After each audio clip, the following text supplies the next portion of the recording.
वचन, सत्य वचन, जीवनदायी वचन, जीवनदायी वचन, पवित्र वचन, सत्य वचन,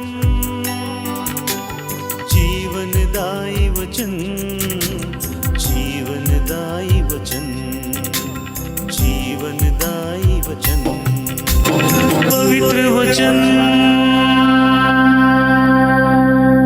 प्यारे भाई और बहनों, जय यीशु। पुनः एक बार आप सबका सत्संचार स्टूडियो में स्वागत है।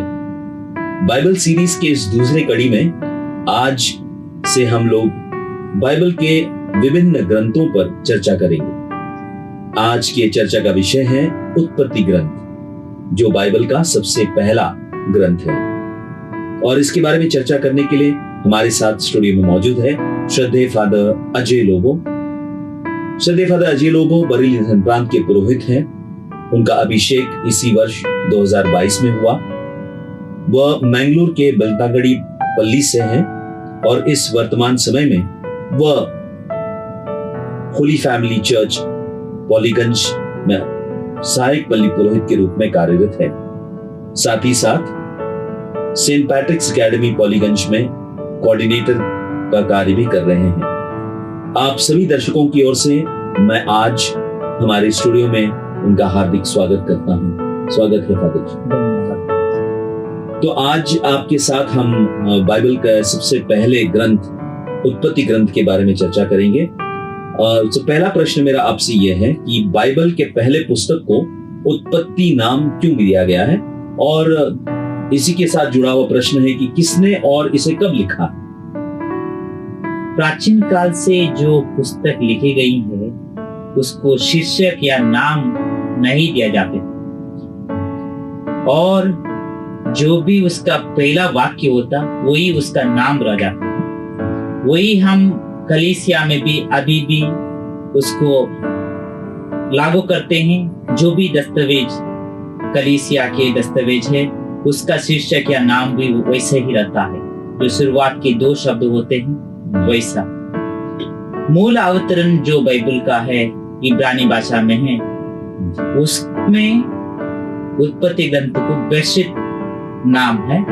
उसका जो पहला शब्द है, जो पहला वाक्य वैसे शुरू हो जाता है बेरशीत बारा एलोहिम, तो बेरशीत उसका नाम रहा। और पहला अनुवाद यूनानी भाषा में जो हुआ उसको हम सेप्टुअजिंट कहते हैं। उसका पहला वाक्य एन आर्के एपियोसिन होना था, वही शीर्षक रहना था, लेकिन वो थोड़ा लंबा हो जाता है और सही नहीं रहता है। इसके लिए इन लोगों ने इसको जेनेसिस या गेनेसिस दिया गया है, और अंग्रेजी में जब भाषांतरण हुआ उसको वैसे ही लिया गया, और उसी के अनुवाद को हिंदी में लिया गया, वो है उत्पत्ति। सरल रूप से हम कहेंगे तो ये उत्पत्ति, सृष्टि की उत्पत्ति और मानव की उत्पत्ति के बारे में इस किताब में है, इसलिए इसको उत्पत्ति कहा गया। कब और किसने लिखा ये हम निश्चय से बता नहीं सकते हैं। ये एक विवाद का विषय है। विद्वानों का कहना है कि मूसा ने लिखा है। कुछ आंतरिक साक्ष्य भी है कि उत्पत्ति ग्रंथ मूसा ने लिखा है। उदाहरण के लिए निर्गमन ग्रंथ अध्याय 17 वाक्यांश 14 में लिखा है, इस पर ईश्वर ने मूसा से कहा, इस घटना की स्मृति में बनाए रखने के लिए इसको एक ग्रंथ में लिखो। और एक उदाहरण हम पाते हैं निर्गमन ग्रंथ अध्याय 24 वाक्यांश 4 में हम पाते हैं, मूसा ने प्रभु के सब आदेशों को लिखा। इसके आधार पर हम मानते हैं कि उत्पत्ति ग्रंथ मूसा ने लिखा है। इसके विरुद्ध साक्ष्य भी हम इसी पुस्तक में पाते हैं। विधि विवरण ग्रंथ अध्याय 34 वाक्य 5 में एक आंतरिक साक्ष्य हम पाते हैं। मोआब में प्रभु के सेवक मूसा की मृत्यु हो गई, जैसा कि प्रभु ने कहा था। इसके आधार पे कोई भी व्यक्ति मरने के बाद अपनी जीवन कथा नहीं लिख सकता। अतः इस तर्क के अनुसार यह ग्रंथ मूसा ने नहीं लिखा है। विद्वानों का कहना है कि यह एक ही बार और एक ही व्यक्ति ने नहीं लिखा है। इसे अलग अलग समुदायों ने और अलग अलग समय में लिखा है। दूसरा प्रश्न ये है कि उत्पत्ति ग्रंथ का मुख्य विषय क्या है और इसे कैसे विभाजित किया गया है? उत्पत्ति ग्रंथ को 2 भाग से विभाजित किया गया है। सबसे पहले पूर्व इतिहास अध्याय 1 से 11 तक और दूसरा भाग है वास्तविक इतिहास।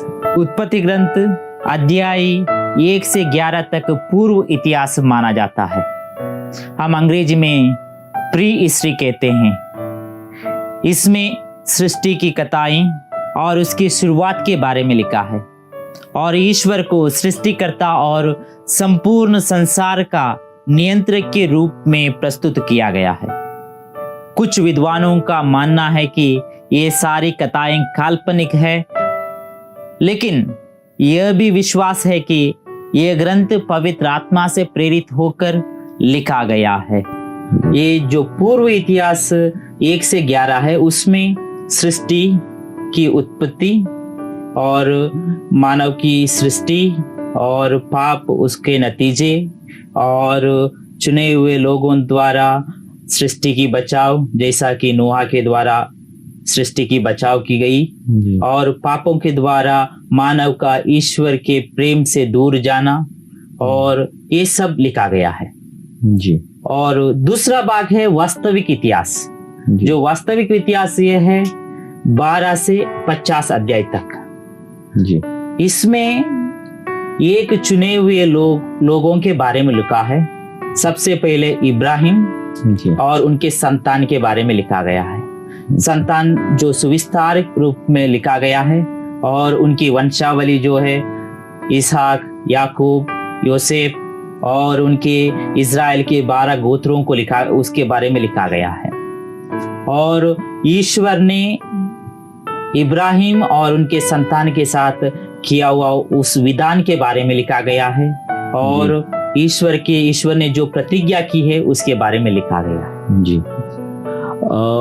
जैसे कि हम पढ़ते हैं उत्पत्ति ग्रंथ में और जैसे कि आपने कहा पहले से 11 अध्याय के बीच में जो है उत्पत्ति यानी सृष्टि की कथाएं हैं। इसमें 2 सृष्टि की कथाएं हैं, तो इसके बारे में कुछ बताइए।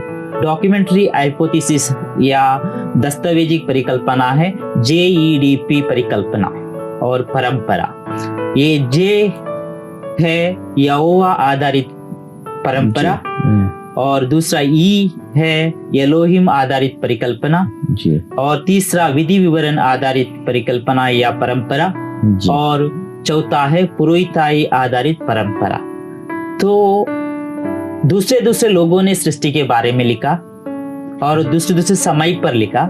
बाद में दोनों अच्छे लगे सृष्टि वो घटना, उसको जोड़ दिया गया, इसलिए वहां 2 कथाएं इसीलिए हैं। ये पूर्व इतिहास क्या है?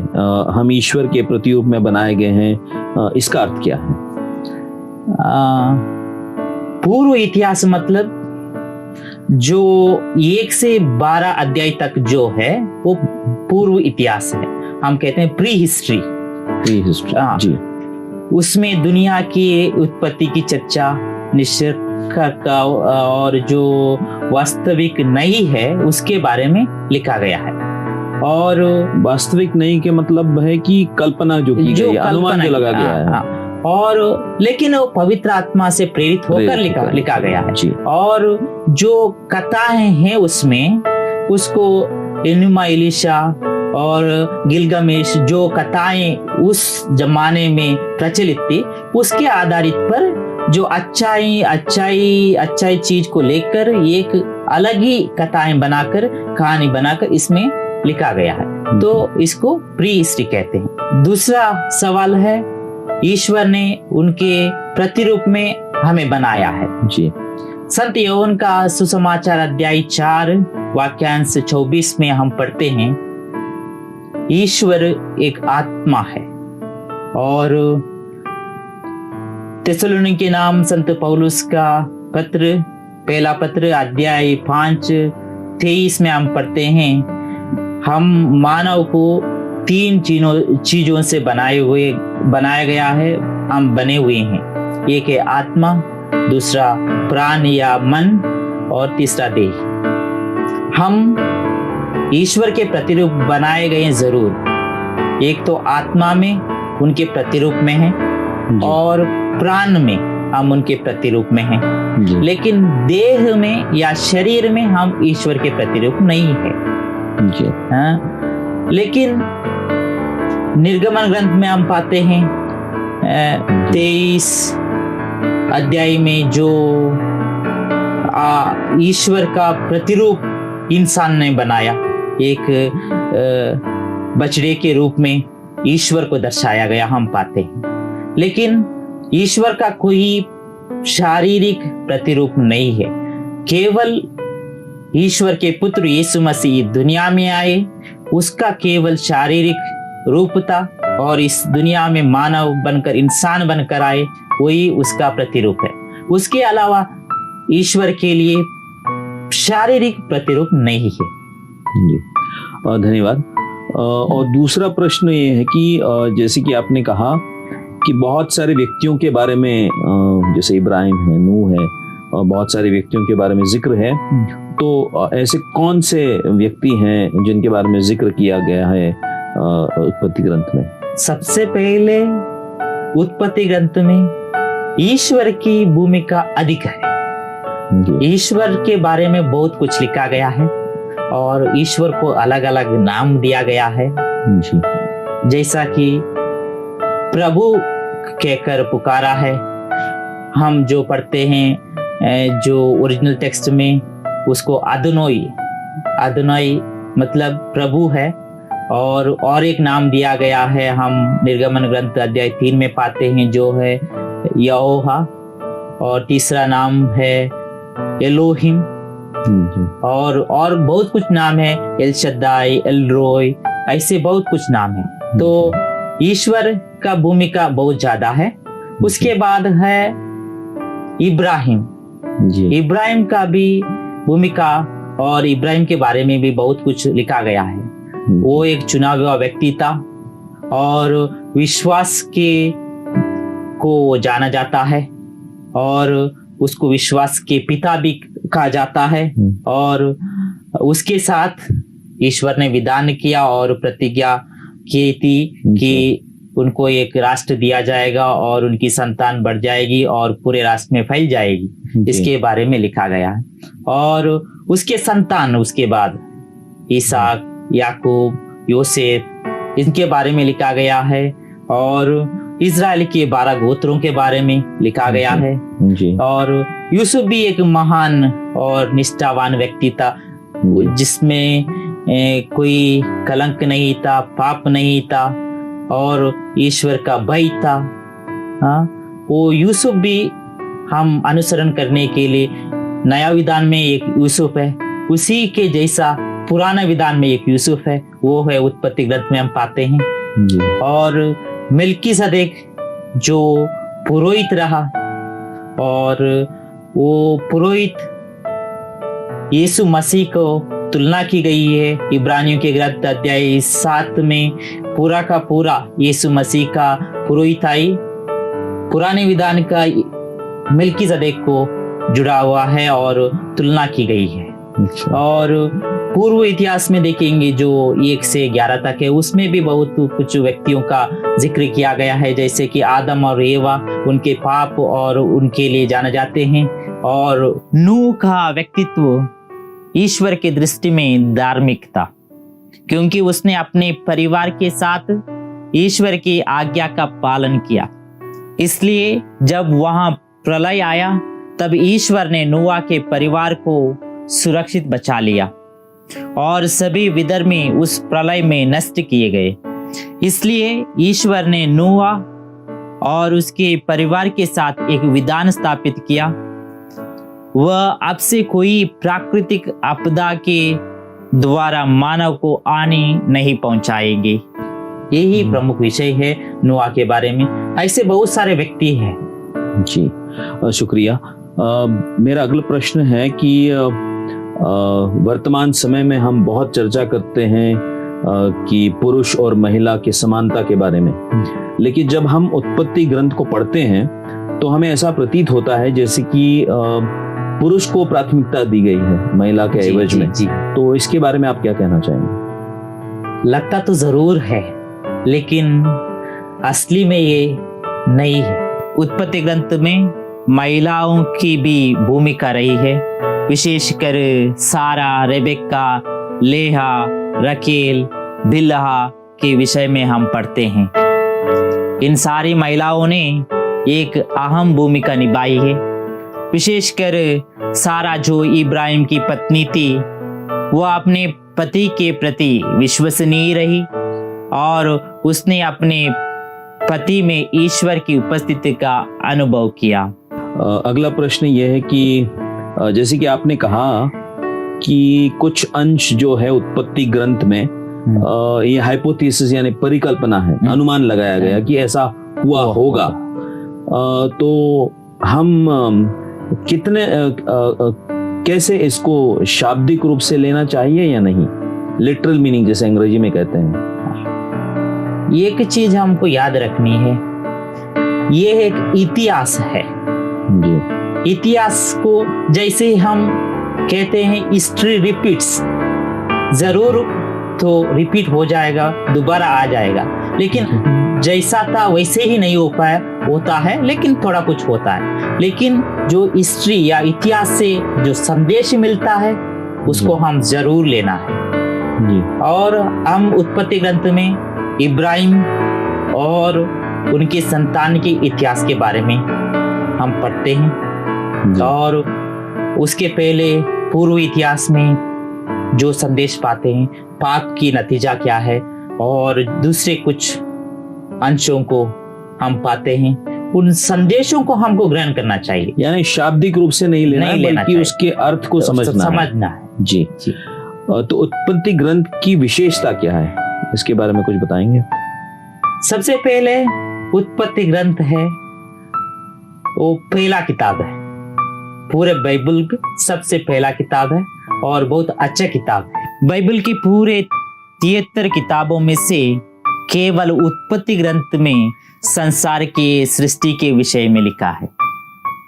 उत्पत्ति ग्रंथ एक मुख्य पुस्तक है, इसमें संपूर्ण पवित्र ग्रंथ का सार हमको मिलता है और बाइबल के मूल विषय की शुरुआत यहीं से होती है। जैसा कि ईश्वर का प्रति मनुष्य का प्रतिज्ञात विधान, ईश्वर के प्रति विश्वसनीय बने रहने की प्रतिज्ञा, ईश्वर के प्रेम की झलक, पाप और पाप का परिणाम, मानव के पाप के बावजूद ईश्वर की दया और करुणा, इन सारे चीजों को हम बाइबल के पहले पुस्तक उत्पत्ति में पाते हैं। हम आपसे अगला प्रश्न ये पूछना चाहेंगे कि आपने उत्पत्ति ग्रंथ को अच्छी तरह से इसका अध्ययन किया है, इसीलिए आपने जब इसको पूरा अध्ययन किया उसके बाद आप इसके जरिए हमारे दर्शकों को क्या संदेश देना चाहते हैं? जब भी हम उत्पत्ति ग्रंथ पढ़ते हैं या मनन चिंतन करते हैं तो हमें इस बात पर ध्यान देने की जरूरत है कि जो कुछ उत्पत्ति ग्रंथ में घटित हुआ है और उन घटनाओं के द्वारा जो कुछ हम सीखते हैं, जैसे कि ईश्वर का मनुष्य के प्रति असीम प्रेम, ईश्वर के प्रति विश्वसनीय और ईमानदार बने रहने की प्रतिज्ञा, इसके द्वारा हम अपने दिनचर्या में भी इन बातों को अनुभव करते हुए इसके अनुसार अपने जीवन को व्यतीत करने का प्रयास करना, ताकि हमें ईश्वर के असीम प्रेम का अनुभव अपने जीवन, अपने परिवार, अपने समुदाय में महसूस करते हुए प्रेम के साथ जीवन जीने का प्रयत्न करें। प्यारे भाई और बहनों, जैसे कि हमने सुना उत्पत्ति ग्रंथ के बारे में, श्रद्धेय फादर अजय लोबो ने बहुत ही सुंदर तरीके से हमको संक्षिप्त में इस ग्रंथ के बारे में समझाया है।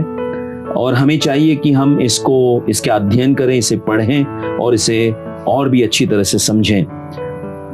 तो आज चर्चा के लिए यहाँ पर उपस्थित होने के लिए मैं आप सभी दर्शकों की ओर से श्रद्धेय फादर अजय को बहुत बहुत धन्यवाद देता हूँ और उम्मीद करता हूँ कि आगे के चर्चा के लिए भी कभी वो समय निकालेंगे और हमारे स्टूडियो में उपस्थित रहेंगे। आप सबों को भी बहुत बहुत शुक्रिया।